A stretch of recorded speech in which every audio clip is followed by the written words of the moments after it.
primary reason for this campaign is we feel that folks need to be able to speak truth to power, and that isn't being done, particularly because a lot of people are hobbled by the two-party system. It's not politically expedient to say the things that this campaign is able to say and talk about the issues that this campaign is able to talk about, and we think those things need to be done. So, being that I'm not a Democrat and I'm not a Republican, and I'm not a capitalist, my views on handling issues in this city and in this county are a little bit different than a mainstream candidate's would be. So I think we have that going in our favor. We don't have big money backing us. I don't have some major corporate backing. We don't have big political party backing. What we do have is people.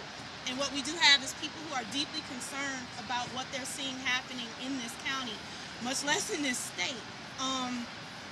I think that people power is more than worth its weight in gold. So I'll take people over money any day. If you're talking about violent crime, you need to be talking about the fact that joblessness is a primary contributor to violent crime, and that we need to have living wage work available to those who need it, and that's people countywide. He's not talking about poverty being a contributor to crime. He's not talking about persistent racism and income inequality that keep people boxed into their situation. People here are living out circumstances that they did not choose. We believe that making that fully funded public schools, we believe that full transit access, we believe that living wage work. You want to see a reduction in crime, you need to start there. And I'm ready to see that happen. And I understand that the sheriff's office does not make policy, but the sheriff has a position where he can advocate for good, sound policies that benefit the people that he is representing. And I think that is not happening. Sheriff Clark's tough on crime measures.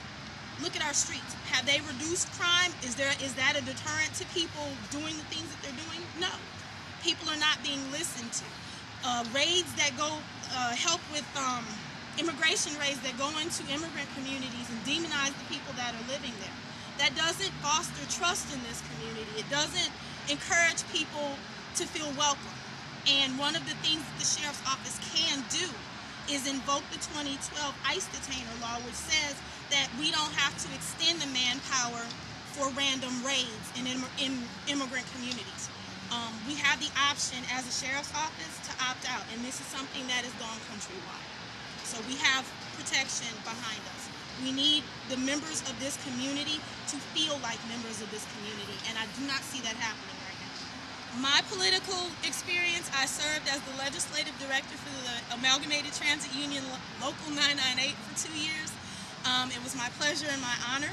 I fought for transit access, transit expansion, and dealing with those issues.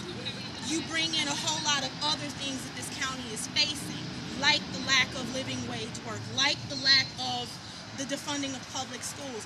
Transit is on the first line of dealing with a lot of social issues, and that is one of the things that helped me cut my teeth politically here. With the issues that are facing this county now and the people who live here, we don't have time to wait for a savior. We are our saviors. It's time for people to feel empowered enough to step up and say, yes, I don't have money. Yes, I don't have big corporate backing or things like that, but I do know what it is to live in this community. My family is on 19th and Keith.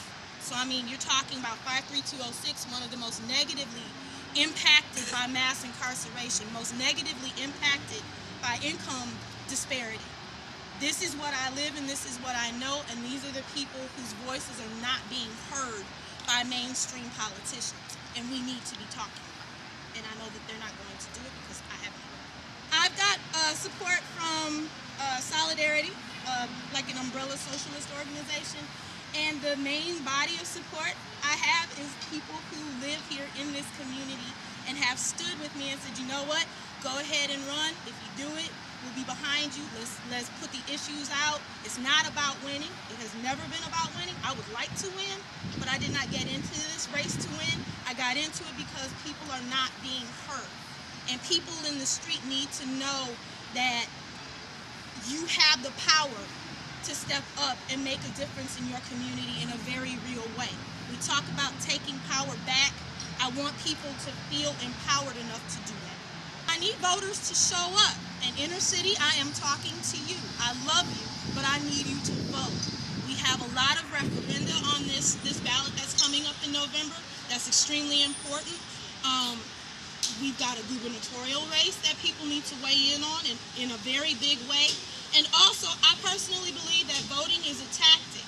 There was a time when people who looked like me could not vote.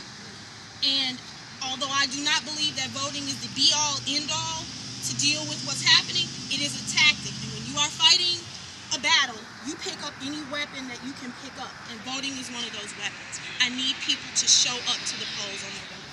I am on the ballot. Okay, I wasn't sure. Oh no, I'm on it for November 4th, and even if people do not show up specifically to vote for me, show up and vote, period. Just show up.